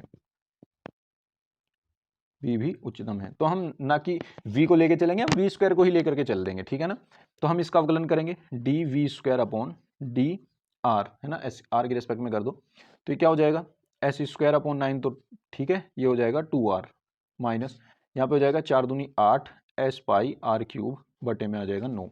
ठीक है, अब इसको हम सबसे पहले उच्चतम निम्नतम के लिए इसको हम 0 रखते हैं, D V square upon D R को हमने रख दिया 0। तो यहाँ से क्या मिला, ये 0 में उधर चला जाएगा, ये हो जाएगा 2s square R upon 9 equals to 8s pi R cube upon 9। 9 से 9 कैंसिल आउट, 2 से 2 4 जा 8, एक s से एक s कट जाएगा और एक r से एक r कट जाएगा। यहाँ क्या बचेगा s बराबर 4 पाई आर स्क्वायर, इसको अपने पास रखेंगे। ठीक है ना, इसकी जरूरत आगे पड़ेगी। अब हम क्या करते हैं, एक बार और अवकलन करते हैं D two V square upon D R square, V square वाले का दोबारा फिर करते हैं इसका। तो यहाँ से आ जाएगा 2s square upon 9, 2s square upon 9, V का आर का हो जाएगा 1 माइनस आर क्यूब का हो जाएगा क्या 3r स्क्वायर, 3 आगे आएगा तो 3 into 8s pi R square upon 9। 3 से इसको कैंसिल आउट कर लेंगे। ठीक है ना, कैंसिल आउट हो जाएगा, 3 आ जाएगा नीचे। अब कैंसिल आउट करते या नहीं करते, चलो करते, कोई बात नहीं। यहाँ पे ये क्या हो जाएगा, देखो R square 4 pi R square निकाल लो यहाँ से, ये हो गया 2s स्क्वायर अपॉन 9 माइनस इसको मैं लिख दूंगा 2 इंटू 4 पाई आर स्क्वायर और मल्टीप्लाई में s भी है और अपॉन में 3 भी है। 4 पाई आर स्क्वायर की जगह मैं क्यों ना s रख दूं ऊपर से, है ना। तो ये हो जाएगा आपका 2s स्क्वायर अपॉन 9 माइनस ये हो जाएगा 2 अपॉन 3 और 4 पाई आर स्क्वायर की जगह s रख दिया, s इंटू एस, ये हो जाएगा s स्क्वायर। ठीक है, यहाँ से आपका क्या आएगा, यहाँ से आएगा 3 3 9, तो यहाँ पे 3 दूनी 6 हो जाएगा और ये आ जाएगा 2 में से 6 गए माइनस के 4 एस स्क्वायर अपॉन 9। आप इसको सॉल्व कर लेना, लेस देन टू 0 है। ठीक है ना, लेस देन टू 0 है। मैं यहाँ पे कह देता हूँ D square V square upon D R square at S equals to 4 pi R square पर। ठीक है, अब ये आ गया आपका निगेटिव, इसका मतलब आपका आयतन क्या होगा, आयतन उच्चतम होगा, आयतन उच्चतम होगा। ठीक है ना, अब हम क्या करेंगे, आयतन तो हमने उच्चतम दिखा दिया, अब हमें क्या करना है, अब हमें ये दिखाना है कि साइन इनवर्स जो है वो इसका जो अर्धशीर्ष कोण है वो साइन इनवर्स 1/3 है, यानी थीटा की वैल्यू आपको निकालनी है। ठीक है ना, थीटा की वैल्यू आपको निकालनी है। तो अब हम क्या करते हैं, देखिए मैं आपको कहाँ करा दूँ, चलो इसको आगे कर लेते हैं। देखिए हम ट्राइंगल में चलते हैं, इस वाले ट्राइंगल में, इन ट्राइंगल यहाँ पे चलते हैं ट्राइंगल ABC में, इस वाले ABC में। अब अगर मैं इसमें साइन थीटा लगाऊं, साइन थीटा इसके सामने वाला लंब होता है, ये कर्ण होता है, तो लंब बटे कर्ण होगा r अपॉन एल, तो साइन थीटा बराबर r अपॉन एल लिख दूं। यहाँ पे मैं लिख देता हूँ इन ट्राइंगल ABC हो जाएगा sine theta equals to r upon L, क्योंकि हमें प्रूफ करना पड़ेगा। अब हम क्या करते हैं, r तो जू का तू, l की वैल्यू क्या है under root H square plus R square. अच्छा, ये under root H square plus R square समीकरण 1 से जाओ, देखो समीकरण 1 में हमने डायरेक्ट लिखा था under root H square plus R square, इसकी वैल्यू हम यहाँ से उठा लेते हैं S upon pi R minus R, तो S upon pi R minus R हम यहाँ रख देंगे, तो ये हो जाएगा R upon S upon pi R minus R. ठीक है ना, ये हो गया साइन थीटा बराबर। अच्छा, एक चीज़ अभी हम प्रूफ करके आए, एस बराबर 4 पाई आर स्क्वायर, है ना, तो हम वो यहाँ पे रख देते हैं 4 pi R square upon pi R minus R, pi से पाई कैंसिल आउट, आर से आर कैंसिल आउट, ये बचेगा R upon 4 R minus R, 4 R में से आर गया 3 आर बचेंगे, आर से आर गया 1/3 बचा, तो यहाँ से थीटा की वैल्यू कितनी आई, साइन इनवर्स 1/3, ये आपका हो जाएगा प्रूफ। उसका अब तुम यहाँ लास्ट में क्या लाइन लिखोगे, अतः अतः दिए हुए संपूर्ण पृष्ठ और महत्तम आयतन वाले लंबवत शंकु का अर्धशीर्ष कोण साइन इनवर्स 1/3 होता है। ये लाइन आपको जरूर लिखनी है, ठीक है ना, और आपको फिर लिख देना है प्रूव्ड। ठीक है बच्चों, उम्मीद करता हूँ आप समझ गए होंगे। बच्चों क्वेश्चन आसान नहीं है, थोड़ा सा अगर एक भी आपने ये थोड़ा भी कहीं कंफ्यूजन होकर के कुछ अलग लिख दिया तो आप वहीं के वहीं फंसे रह जाओगे, क्वेश्चन मुश्किल हो जाएगा निकलना, और उसमें इन क्वेश्चंस में आपको गलती भी नहीं मिलती, ठीक है ना। तो आपने अगर एक दफ़ा गलती की और फिर आप उसको ढूंढने बैठ गए कि कहाँ गलती हो गई, तो आपका पूरा पेपर का टाइम निकल जाएगा, आपको गलती नहीं मिलेगी, ठीक है ना। तो गलती की कोई गुंजाइश नहीं है, इससे बढ़िया है आप प्रैक्टिस करो, प्रैक्टिस करो, प्रैक्टिस करो, ठीक है ना। जितनी ज़्यादा प्रैक्टिस करोगे उतना ज़्यादा ही आपके जहन में बैठेंगे, ये क्वेश्चन ही ऐसे हैं, ठीक है ना। चलिए नेक्स्ट क्वेश्चन देखते हैं बच्चों। नेक्स्ट क्वेश्चन हमारा 10वां क्वेश्चन है। 10वां क्वेश्चन कहता है कि सिद्ध कीजिए कि दी गई तिर्यक ऊंचाई और महत्तम आयतन वाले शंकु का अर्धशीर्ष कोण tan इनवर्स √2 होता है ना, tan इनवर्स √2 होता है। तो हमें इसको प्रूफ करना है। तो देखिए ये भी ऐसा ही क्वेश्चन है और इसी तरीके से हम इसको लेकर के चलेंगे। शंकु ही है, अर्धशीर्ष कोण दिखाना है और तिर्यक ऊंचाई भी है। अब देखो मैं एक शंकु बनाता हूं, ये कौन सा क्वेश्चन है, 10वां क्वेश्चन है हमारा। शंकु ऐसा ही होगा जैसा था अपने पास, ठीक है, और ऐसा ही हम इसमें ये बनाएंगे और आप इसको अपने अकॉर्डिंग सही से बना लेना, ठीक है ना। ये इसकी L है, ये इसकी H है, ये इसकी R है, ये वाली यहाँ से यहाँ तक, और ये इसका थीटा है। सेम वही बिल्कुल डायग्राम जैसा पीछे क्वेश्चन में था। ये वाली अगर मैं इस लाइन को बेस मानूं और इसको ऊपर वाली लाइन मानूं जिससे एंगल बन रहा है ये, तो ये एंगल तो 90 से कम ही होगा। 90 तो यहाँ बनेगा इसके लिए, है ना, यहाँ पे बनेगा 90 पूरा, और उसके बाहर जाएगा पॉजिटिव 90 से बड़ा, लेकिन ये तो 90 से छोटा ही है। तो अगर मैं कहूँ कि थीटा जो है वो 0 से π/2 के बीच में ही है, ये बात ध्यान रखनी है हमें, ठीक है ना। अब वो वाली बात आपको सारी लिखनी है कि इसकी तिरंग ऊंचाई L है, ऊंचाई H है, और इसका जो त्रिज्या है वो R है, जो अर्धशीर्ष कोण है वो थीटा है, ये सब आपको लिखना है, ठीक है।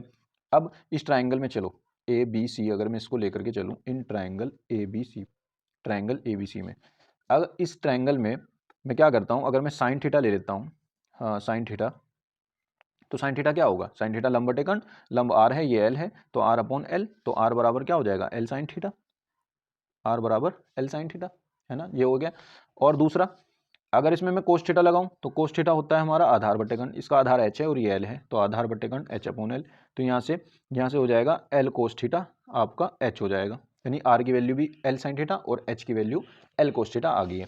अब हम इसका आयतन लेकर के चलेंगे, V बराबर 1/3 πr² H, ठीक है ना। तो ये हो जाएगा आपका V बराबर 1/3 पाई। अब ये दोनों सेम उसमें हो जाएंगे, तो R की वैल्यू क्या है, L साइन थीटा, हमने ये लिख लिया L साइन थीटा का स्क्वायर, ये भी स्क्वायर हो गया, ये भी स्क्वायर होगा, और मल्टीप्लाई में H आ गया, ये हो गया L कोस थीटा। ये हो जाएगा V बराबर 1/3 पाई, ये आपका हो जाएगा L³ और sign square theta cos theta, sign square theta multiply by cos theta, ठीक है ना, ये आ गया आपके पास। अब इसका आपको डिफ्रेंशिएशन करना है, ठीक है, तो थीटा के रिस्पेक्ट में कर दो dv/d थीटा, ये आ गया π/3 L³ कॉन्स्टेंट है, बाहर रख दो। पहला फंक्शन जू का तू sign square theta, cos theta का करेंगे माइनस के साइन थीटा, अब की बार दूसरा जू का तू यानी प्लस में लगा करके कोस थीटा जू का तू, साइन स्क्वायर थीटा करेंगे पहले तो 2 साइन थीटा आएगा, फिर साइन थीटा का दोबारा करेंगे कोस थीटा आएगा, कोस स्क्वायर थीटा हो जाएगा, ये हो जाएगा, ठीक है ना। ये आपका इसका डिफ्रेंशिएशन हो गया, तो ये हो जाएगा आपका πL³ πL³/3 πL³/3, और ये हो जाएगा आपका माइनस में साइन क्यूब थीटा, और ये हो जाएगा आपका प्लस में 2 sine theta cos square theta, ठीक है ना, 2 sine theta cos square theta. अब देखिए यहाँ से क्या होगा, इसको हम 0 रखते हैं dv/d थीटा को, उच्चतम और निम्नतम मान के लिए 0 रखने पर, जब इसको 0 रख देंगे इस पूरी टर्म को, तो ये तो सारा 0 में चला जाएगा, ये बराबर ये आएगा, तो यहाँ से आएगा माइनस के sine cube theta plus 2 sine theta multiply by cos square theta equals to 0। यहाँ से क्या मिलेगा आपको, ये उधर भेज दो, चाहे इधर ही रख लो, चलो उधर ही भेज दो, प्लस हो जाएगा, ये 2 sine theta multiply by cos square theta equals to sine cube theta. यहाँ से क्या होगा, एक साइन से एक साइन तो कटेगा, 2 बचेंगे, तो एक कोस square theta sine square theta हो जाएगा, ये इसके अपॉन में चला जाएगा, यहाँ पे बचेगा साइन स्क्वायर थीटा अपॉन कोस स्क्वायर थीटा। ये आपका ओवरऑल क्या आ जाएगा, tan स्क्वायर थीटा बराबर 2 आ जाएगा, और स्क्वायर उधर पहुंचा देंगे रूट में, तो ये आ जाएगा tan थीटा बराबर √2, और थीटा की अगर वैल्यू निकालेंगे ये आएगा tan इनवर्स √2, ठीक है ना। तो ये तो हमने प्रूफ कर दिया, अब हमें बस ये दिखाना है कि इसका जो आयतन है, जो इसका आयतन है वो क्या होगा, महत्तम होगा, बस वो दिखाना है। वो उसके लिए हमें डबल डेरिवेटिव करना पड़ेगा। तो देखिए इसका डबल डेरिवेटिव करते हैं, चलो यहीं पे कर लेते हैं, इसका डबल डेरिवेटिव कर लेते हैं इस टर्म का, है ना, इस वाली टर्म का करेंगे। ये डी अपॉन डी थीटा है, तो यहाँ पे लिख देना, इसको समीकरण मान करके कह देना, समीकरण 2 का अवकलन करने पर ये हो जाएगा d2v upon D theta square. ठीक है, तो ये आपका क्या होगा, equals to pi L cube upon 3, ये तो कांस्टेंट है, माइनस साइन क्यूब थीटा करेंगे तो ये आएगा माइनस के 3 साइन स्क्वायर थीटा, और साइन थीटा का दोबारा करेंगे तो कोस थीटा, फिर प्लस में, इनमें प्रोडक्ट वाला रूल लगाना पड़ेगा। तो पहला फंक्शन जू का तू साइन थीटा, पहला फंक्शन जू का तू साइन थीटा, और कोस स्क्वायर थीटा का हो जाएगा 2 कोस थीटा, यह आ जाएगा 2 कोस थीटा, और कोस थीटा का माइनस साइन थीटा, और प्लस में इसके साथ पहले हमने क्या रखा जू का तू, ये 2 साइन थीटा जू का तू रखा, अब की बार कोस स्क्वायर थीटा जू का तू रखते हैं, कोस स्क्वायर थीटा। अच्छा ये 2 तो कांस्टेंट है, इसको भी रख लो, साइन थीटा का करेंगे तो हो जाएगा कोस थीटा। ठीक है ना, ये आपका आ जाएगा। अब यहाँ से क्या होगा, ये पाई एल क्यूब अपॉन 3, ये हो जाएगा आपका माइनस में 3 sign square theta multiply by cos theta, और प्लस में ये हो गया आपका माइनस में 4, 2 दूनी 4 sign square theta cos theta, sign square theta cos theta, और ये आ गया प्लस में 2 कोस क्यूब थीटा, है ना। अब अगर देखा जाए ये दोनों टर्म तो सेम है, sign square theta cos theta, sign square theta cos theta, तो ये कितनी होगी, माइनस के 7 हो गई। तो ये आ जाएगा आपका, ये आ जाएगा आपका पाई एल क्यूब अपॉन 3, और माइनस के आएगा शायद माइनस के 7 sign square theta multiply by cos theta, और प्लस में आएगा 2 कोस क्यूब थीटा। ठीक है, ये आएगा आपका, ये क्या है, d2v upon D theta square. अब इसको हमें यहाँ से कोई वैल्यू उठाओ और उससे करके दिखाओ इसको प्रूफ, है ना। देखो यहाँ से जो हमने ये किया था, यहाँ से कोई भी वैल्यू आप उठा सकते हो, बस आपको यहाँ से थीटा एलिमिनेट करना है। ठीक है ना, क्या करना है, थीटा एलिमिनेट करना है, और उसको देखना है कि ये निगेटिव आएगा या पॉजिटिव आएगा, या थीटा की किसी भी वैल्यू पे क्या आता है ये। तो अगर मैं कहूँ यहाँ से मैंने साइन स्क्वायर थीटा की वैल्यू ले ली, ये वाली sine square theta equal to 2 cos square theta, यहाँ से क्या हो जाएगा, sine square theta equals to 2 cos square theta, लिख सकते हैं ना ये वाली वैल्यू। तो ये वाली वैल्यू वहाँ लिखेंगे, साइन स्क्वायर थीटा की जगह कोस स्क्वायर थीटा लिख दिया हमने, ये हो गया पाई L cube upon 3 minus 7, sign square theta की जगह मैंने क्या रख दिया, 2 कोस स्क्वायर थीटा, ये आ गया 2 कोस स्क्वायर थीटा, और मल्टीप्लाई में कोस थीटा, और प्लस में 2 कोस क्यूब थीटा, है ना। तो ये क्या हो जाएगा, पाई एल क्यूब अपॉन 3, ये हो जाएगा माइनस के 14 कोस क्यूब थीटा प्लस में 2 कोस क्यूब थीटा, और ये क्या हो जाएगा आपका, ये हो जाएगा पाई एल क्यूब अपॉन 3, ये हो जाएगा माइनस के 12 कोस क्यूब थीटा, और 3 से 1 कटेगा, 3 चौक 12, ये हो जाएगा माइनस में पाई एल क्यूब, और 4 भी आ जाएगा 4 पाई L cube cos cube theta, है ना। और ये हो जाएगा d2v upon D theta square. अब ये देखो कि कोस थीटा पहले रीजन में, क्योंकि थीटा तो आपका कहाँ है, 0 से π/2 के बीच में ही है, अगर देखा जाए तो जो हमने थीटा मानना है वो न्यून कोण मानना है ना, यानी 0 से π/2 के बीच में मानना है। तो इसका मतलब कोस थीटा तो पहले रीजन में 0 से π/2 में कोस थीटा तो पॉजिटिव ही होता है, तो इससे तो फर्क पड़ेगा नहीं, है ना। तो ओवरऑल तो इन थीटा की हर वैल्यू के लिए माइनस ही रहेगा, थीटा अगर मैं चेंज कर दूं, एल तो कांस्टेंट है, तो थीटा की कोई भी वैल्यू मैं रख लूँ यहाँ पे, ये तो निगेटिव ही आएगा, तो यानी ये निगेटिव है, तो ये less than equal to less than to 0 आ रहा है। ठीक है, इसका मतलब ये क्या आ जाएगा, अतः फलन कहाँ, शंकु, इसका उच्चतम शंकु का आयतन, अतः शंकु का आयतन, अतः शंकु का आयतन उच्चतम होगा। फिर आपको यही लाइन लिखनी है, दोबारा इस पे आ जाओ, अतः दी गई तिर्यक ऊंचाई और महत्तम आयतन वाले शंकु का अर्धशीर्ष कोण tan इनवर्स √2 होता है। tan इनवर्स √2 तो हम पहले प्रूफ कर दिया ना हमने, यहाँ पे ये वाला, ठीक है ना, देखिए ये वाला हम यहाँ पे प्रूफ कर दिया, ठीक है ना। उम्मीद करता हूँ आप समझ गए होंगे बच्चों। अब नेक्स्ट क्वेश्चन देखते हैं, नेक्स्ट क्वेश्चन हमारा कौन सा है, 11वां क्वेश्चन, है ना। तो चलिए 11वां क्वेश्चन देखते हैं।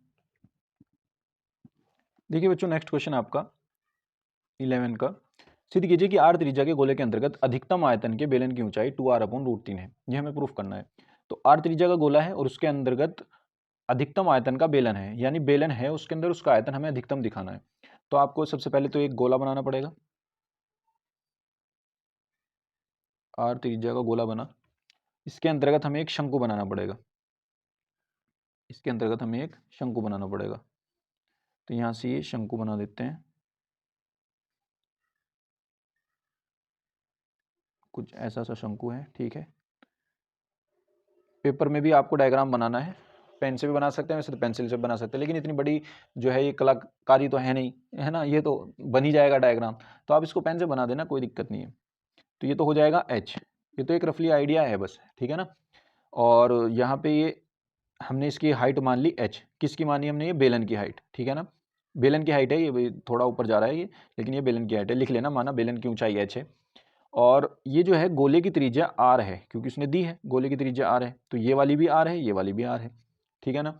और ये हम इसको मान लेते हैं पूरी को एक्स, क्योंकि हमने क्या किया है, पूरी को एक्स मान ली, तो बेलन की जो त्रिज्या होगी, बेलन की त्रिज्या होगी वो हो जाएगी, बेलन के आधार की त्रिज्या हो जाएगी x/2। तो यहाँ पे लिख देना बेलन के आधार की त्रिज्या, बेलन के आधार की त्रिज्या जो हो जाएगी वो हो जाएगी x/2, ठीक है।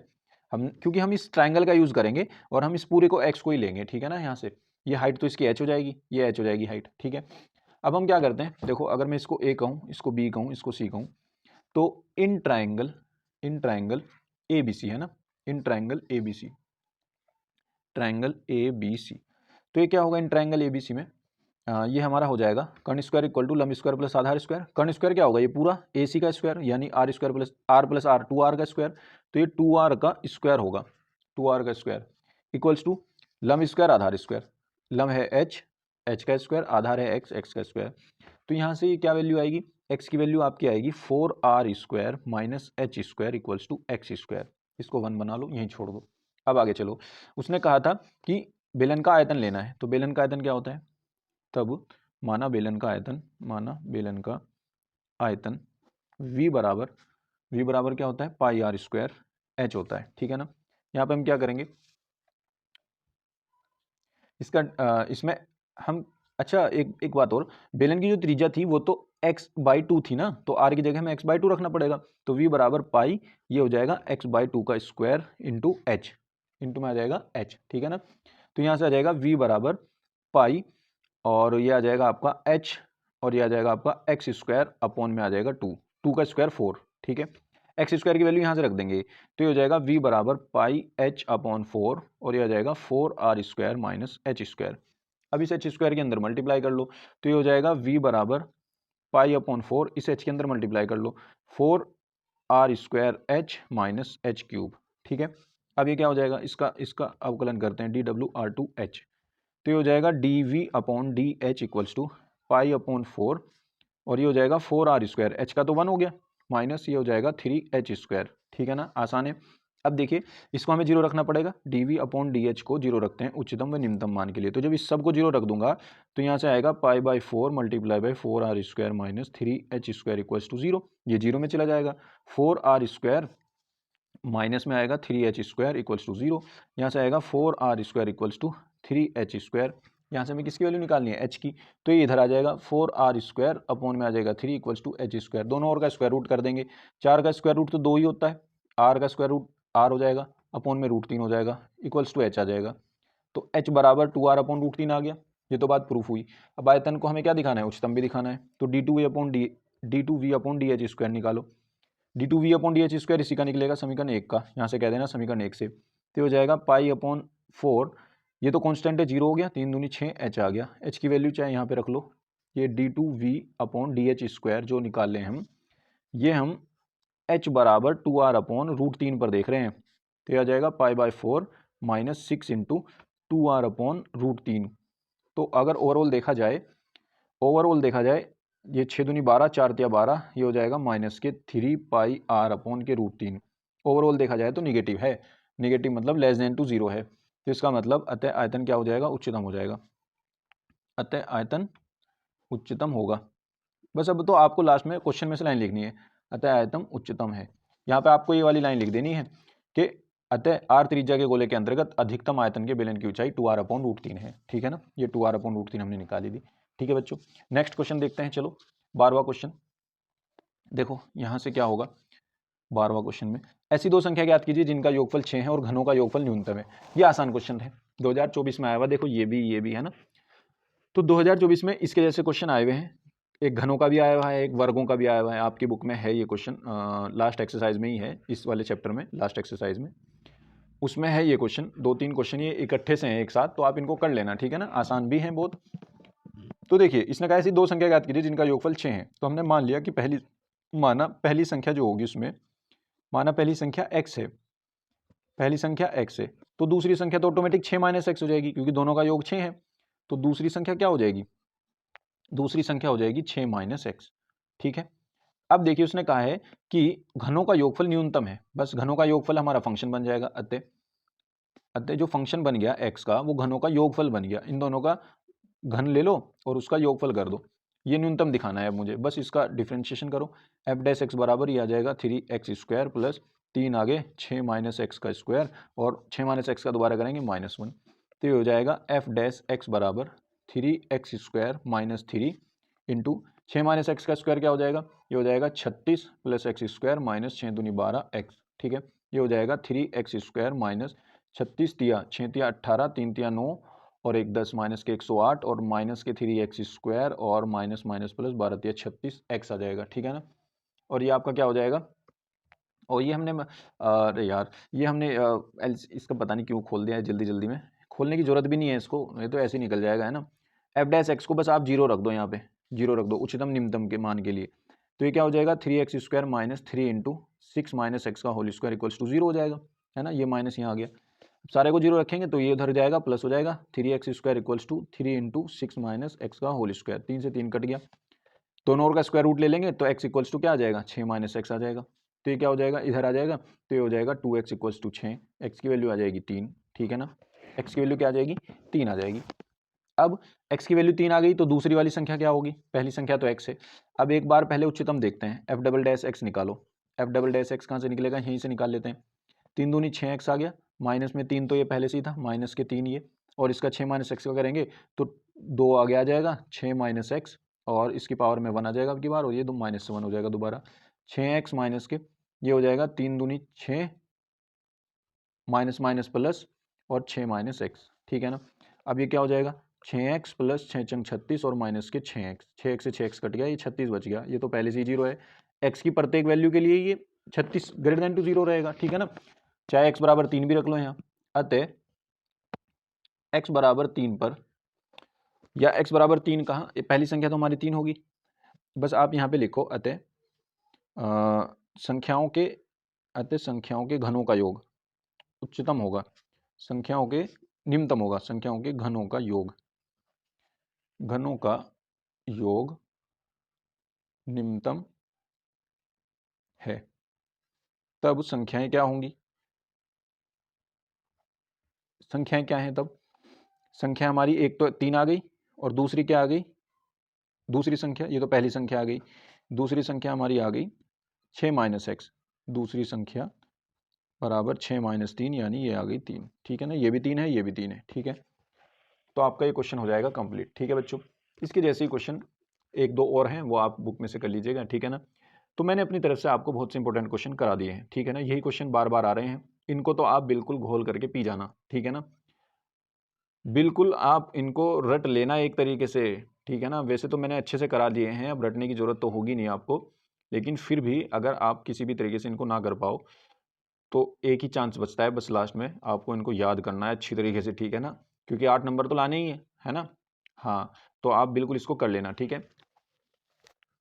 और इसी के साथ अब आप मुझे बताइए कि कौन से चैप्टर आपको ज़्यादा परेशान कर रहा है, फिर उसके हम इंपॉर्टेंट क्वेश्चन आपके लिए लेकर के आएंगे, ठीक है ना बच्चों। वीडियो अच्छी लगी हो तो लाइक कीजिए, अपने दोस्तों में शेयर कीजिए और चैनल को सब्सक्राइब कर लीजिए। और हाँ, इन सब की PDF आपको टेलीग्राम चैनल पर मिल जाएगी, ठीक है ना बच्चों। ठीक है, बाय।